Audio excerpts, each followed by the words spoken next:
Salut à tous, on continue le cycle de présentation en vidéo des films projetés durant le Ciné-Club des Arts organisé par la Cigogne Enragée. Et cette année, on a décidé de varier les genres en vous présentant un film parodique, Y a-t-il un pilote dans l'avion, Airplane, son nom d'origine, réalisé par les Zaz, c'est-à-dire les deux frères Zucker et Jim Abrahams. Et pour parler de ce film, nous avons avec nous Benjamin Thomas. Bonjour Benjamin Thomas. Bonjour Geoffrey. Alors justement, Y a-t-il un pilote dans l'avion? Parlons-en, c'est un film avant tout à un humour bien particulier qui d'abord prend les mots au pied de la lettre. C'est ça, je pense que c'est une très bonne manière d'entrer dans le film, dans ses propositions qui ont l'air comme ça de relever juste de l'humour un peu potage, de la parodie, mais qui en fait disent des choses assez intéressantes, me semble-t-il, sur le cinéma. Et effectivement, il y a d'abord ces jeux avec le langage. C'est-à-dire, alors comment en parler? On pourrait relever deux choses importantes. Il y a d'abord une manière de prendre les mots et les expressions au pied de la lettre. Ça fonctionne toujours très bien.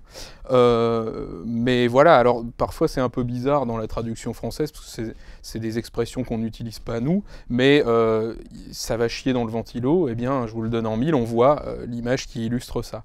Ou bien l'avion, les gens dans le cockpit sont en train de voler aux instruments, et tout à coup un plan s'invite dans le découpage, qui nous les montre en train de jouer du saxo, etc.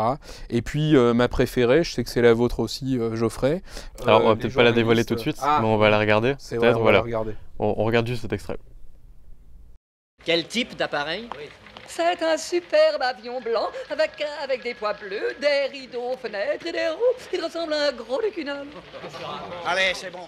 On va prendre des photos.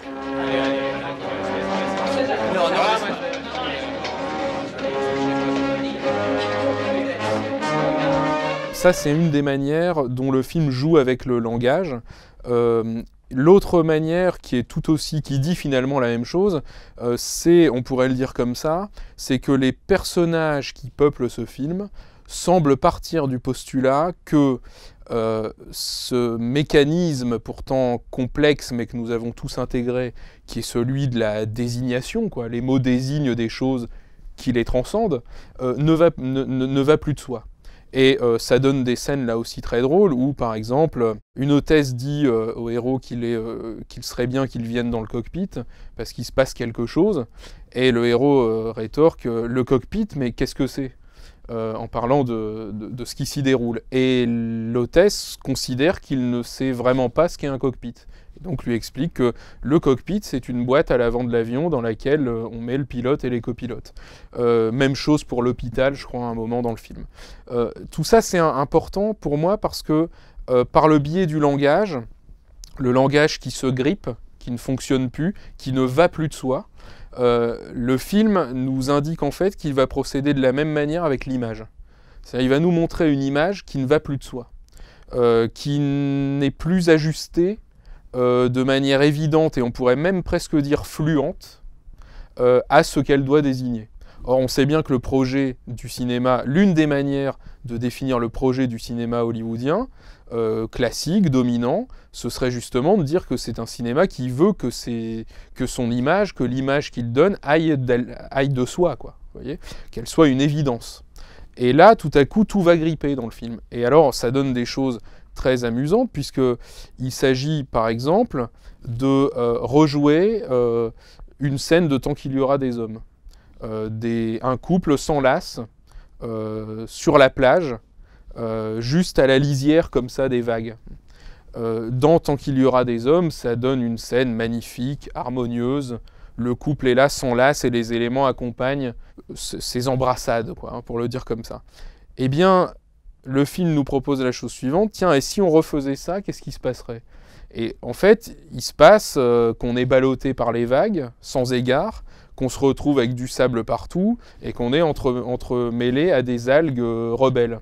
Et d'une certaine façon, c'est un film qui... c'est un humour qui est une forme de réalisme, quoi. C'est-à-dire qu'il réinvente dans l'image le réalisme que les images hollywoodiennes veulent faire, le rapport au réel que les images hollywoodiennes veulent faire oublier. J'ai un autre exemple qui me vient en tête, qui est là aussi très très éloquent. On fait entrer un petit garçon dans le cockpit pour qu'il puisse voir le travail des pilotes. Et à un moment, il se tourne vers le copilote et il lui dit « Mais t'es pas copilote, toi, t'es Karim Abdul-Jawad », c'est-à-dire un joueur de basket très connu à l'époque. Et d'ailleurs toujours. Mais ce qui se passe là, c'est que de même que le langage parlé ne va plus de soi, tout à coup, c'est comme si on n'était plus capable de faire comme si, justement, face à ce que réclament de nous les images hollywoodiennes. Je suis face à des gens qui ne font plus comme si. Et donc, c'est pas un copilote, c'est un joueur de basket que j'ai sous les yeux. Et donc, voilà, pour moi, c'est une forme de réalisme, aussi incongru que ça puisse paraître de le dire comme ça, c'est une forme de réalisme qui nous montre ce que c'est que la réalité du spectacle, ce que c'est que la réalité du dispositif et des prérequis hollywoodiens, en fait, d'un film hollywoodien. Alors tout ça, ça en donne vraiment une parodie pure, ça va être gag sur gag, sans répit.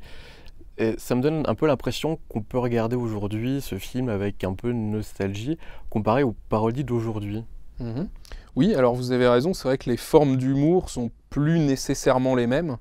Quand on pense aux films de Judd Apatow et de cette équipe-là, ou bien les parodies de films comme Scary Movie par exemple, c'est plus les mêmes, je les compare pas, hein, ces deux lignes-là, je les compare pas, mais disons que c'est vrai que les formes d'humour ont quand même changé, il y a une forme de 3e ou de 4e degré qui s'est invitée là-dedans, mais en revanche, pour moi, tous ces films continuent à remplir la même fonction dans l'économie hollywoodienne, c'est-à-dire que ils sont un peu, si Hollywood était une société, si elle avait son carnaval, ce serait ces films-là, quoi.